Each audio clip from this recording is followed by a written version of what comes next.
94 నుంచి 2004 వరకు 2 సార్లు తెలుగుదేశం పార్టీ అధికారంలో ఉన్నది. 2004 నుంచి 2014 వరకు 2 సార్లు కాంగ్రెస్ పార్టీ అధికారంలో ఉన్నది. 2014 నుంచి 2023 డిసెంబర్ వరకు మీరు 2 సార్లు అధికారంలో ఉన్నారు. 2024 నుంచి 2034 వరకు ప్రజా పాలన అధికారంలో ఉంటుంది. ఇది చరిత్ర, ఇదే చరిత్ర, ఇదే భవిష్యత్తు. మీకు చెప్పుకోవడానికి గతం ఉందేమో కానీ చర్చించుకోవడానికి భవిష్యత్తు లేదు. మీకు భవిష్యత్తు లేకుండా మీ భవిష్యత్తును భావి తరాలకు మీరు చేసిన దుర్మార్గాలను ఒక పాఠంగా చరిత్రకు అప్పచెప్పే బాధ్యత మేము తీసుకుంటాం.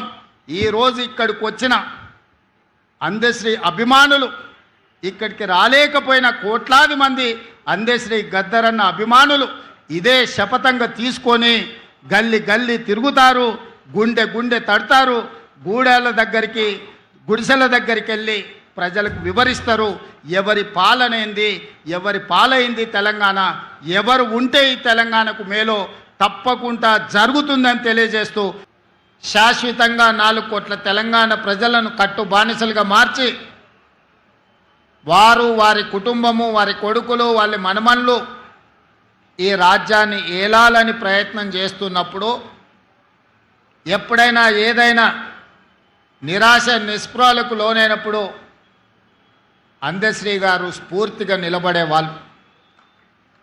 వారు రచించిన జయ జయ హే తెలంగాణనే కాదు, మాయమైపోతున్నాడమ్మ మనిషి అన్నవాడనే పాటనే కాదు, ఎన్నో పాటలు. అవి పాటలు కాదు,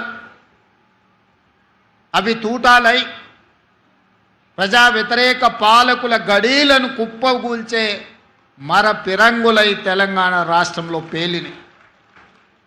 ఆ స్ఫూర్తే ఎన్ని కేసులు పెట్టినా, ఎన్నిసార్లు జైలుకు పంపించినా, లొంగ తీసుకోవాలని వాళ్ళు ప్రయత్నం చేసినప్పుడల్లా ఒక ధైర్యం, గుండె ధైర్యాన్ని నింపుకోవడానికి అందశ్రీ గారి గానాన్ని, వారి గళాన్ని వినేవాడిని.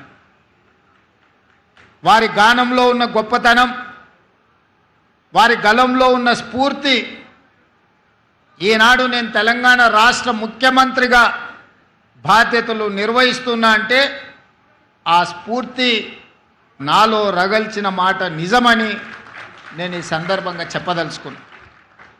మిత్రులారా, ఆనాడు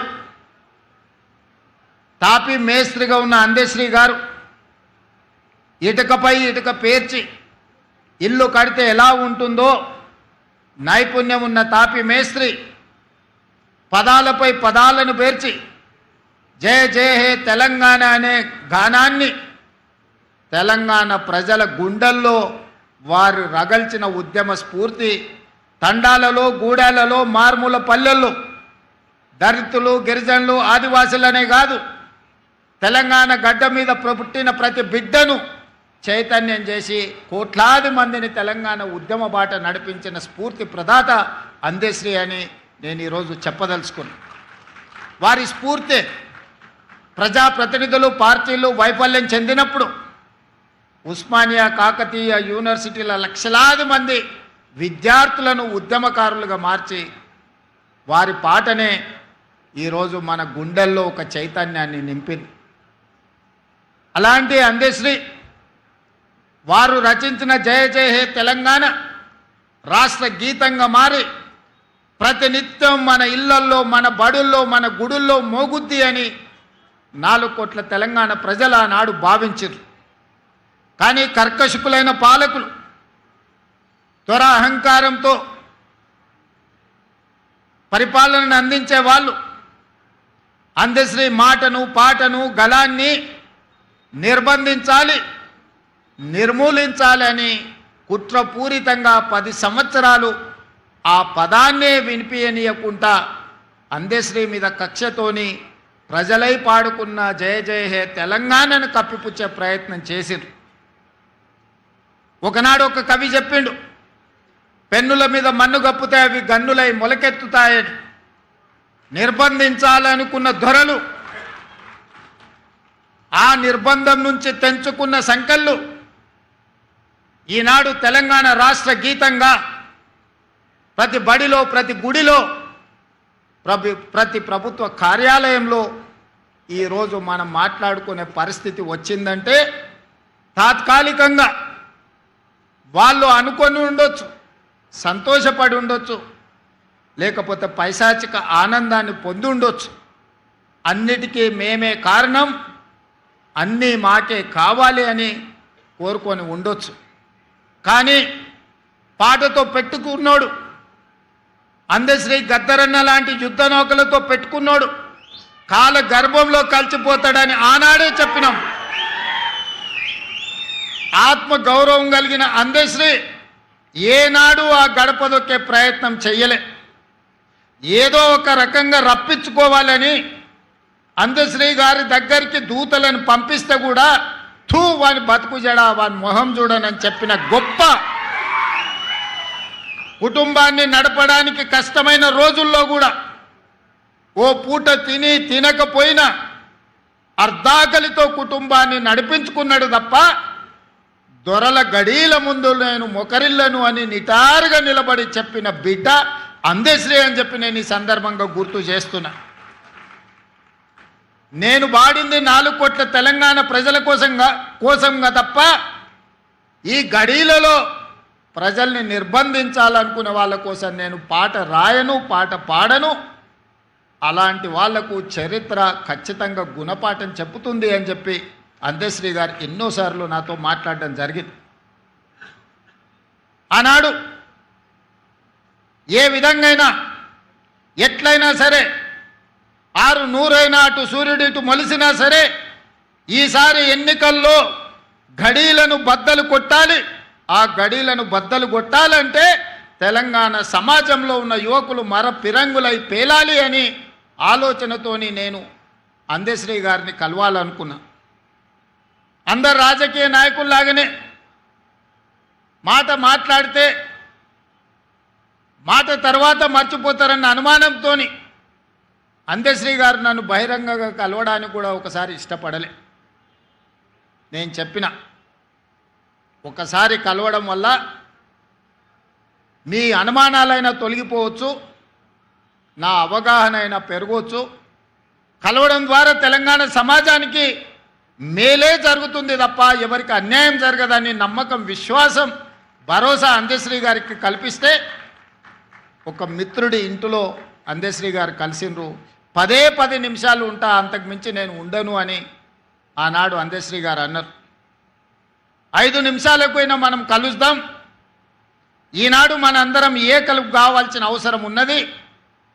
ఎంత పెద్ద సర్పానైనా చీమల దండు దండించగలుగుద్ది, మనందరం కూడా దండు కట్టాల్సిన అవసరం ఉందని ఆనాడు అందశ్రీ గారితో మాట్లాడిన సందర్భంగా నేను వారికి విజ్ఞప్తి చేసి, నా జీవితంలో జరిగిన అనేక సంఘటనలు ఆయన నిశితంగా నిశ్శబ్దంగా గమనిస్తూనే ఉన్నాడు.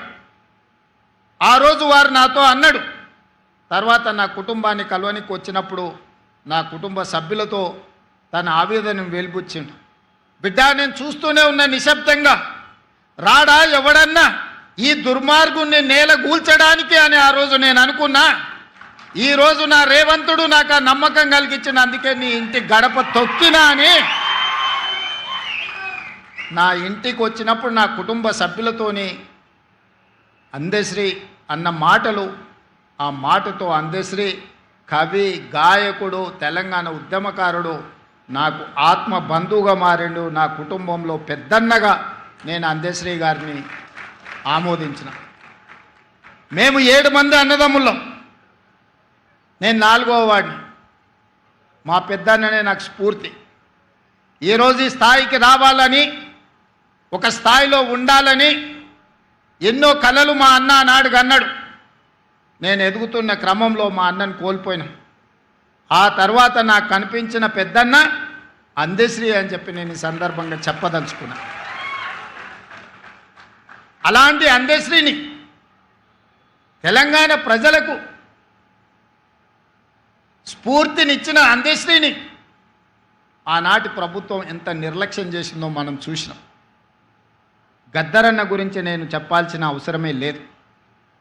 గద్దరన్న వెళ్తే ప్రజాభవన్ ఈనాడు ఆనాడు దొరల గడీల గేటు ముందల ఎర్రటెండలో గంటల కొద్ది కూర్చోబెట్టినప్పుడు తెలంగాణ ప్రజల యొక్క గుండె తరుక్కుపోయింది. ఇంత దుర్మార్గం, ఇంత కర్కశత్వం పరాయివాడి పాలనలో కూడా ఇంత అవమానం జరగలేదు.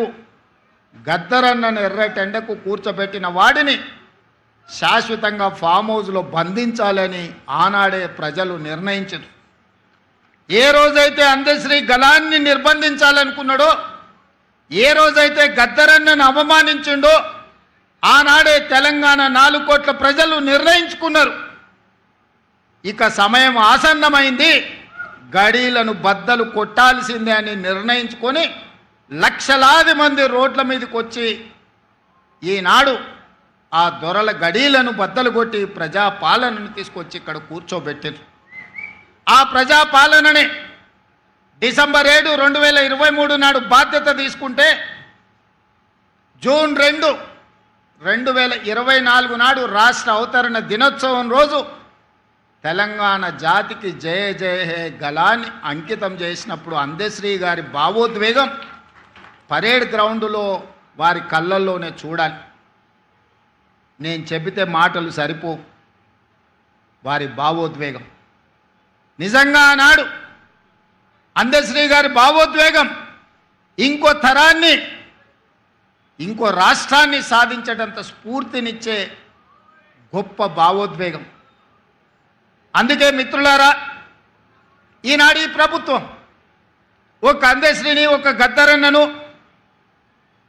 శ్రీమతి సోనియా గాంధీ గారి స్ఫూర్తితోటి ఈ ప్రభుత్వాన్ని మేము నడిపిస్తున్నాం. ఈనాడు నా సహచర మంత్రివర్గ సభ్యులు ఎన్నికల సమయంలో ఇచ్చిన హామీలను, ప్రజల అవసరాలను, ఆర్థిక ఇబ్బందులున్నా ఒకటొకటిగా పరిష్కరించుకుంటూ కుటుంబాన్ని చక్కదిద్దే ప్రయత్నం చేస్తున్నారు. రోజుకు 16-18 గంటలు ఈరోజు సహచర మంత్రివర్గ సభ్యులు ఈరోజు ప్రజలకు అందుబాటులో ఉండి పనులు చేస్తున్నారు. ఇవాళ